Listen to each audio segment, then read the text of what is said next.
Hola a todos, sean bienvenidos a otro video más de Uchekame Wixárika. En esta ocasión hablaremos sobre los utensilios en lengua wixárika.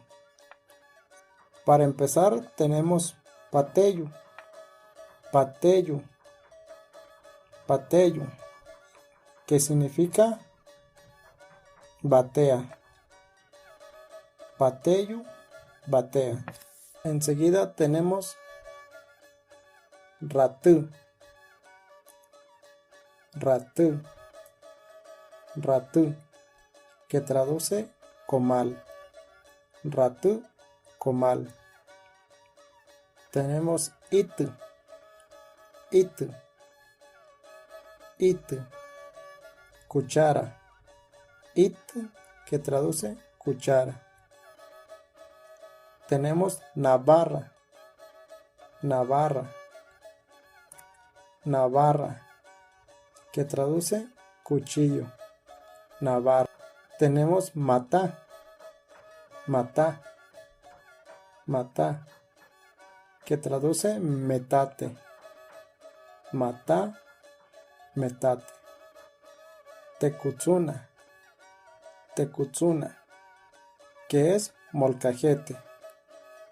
Tecutsuna, molcajete. Rari, rari, rari, que es olla. Rari, olla. Rakuru, rakuru, rakuru, plato. Rakuru, plato. También hay palabras que no hay una traducción como tal, pero se le busca como una pronunciación. Puede ser similar a lo que llaman el Spanglish, algo así. En esta ocasión podría ser como un huirrañol. Por ejemplo, tenemos para decir cazuela, muchos lo llaman carrubera, carrubera, cazuela, carrubera. También dependiendo de la zona puede haber otra pronunciación a la cazuela. También tenemos otro parecido es el vaso.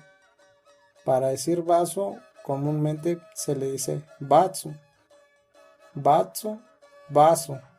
Y ya como ven, pues de estas dos palabras pues si lo pronuncian como tal en wixárika, pues se puede entender rápidamente a lo que se está tratando de decir.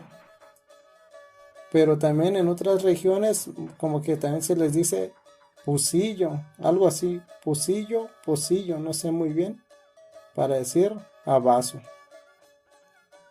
Bueno, es todo por el video de hoy, de algunos utensilios en cocina en lengua wixárika. Esperamos que les haya gustado. Saludos a todos y que estén muy bien.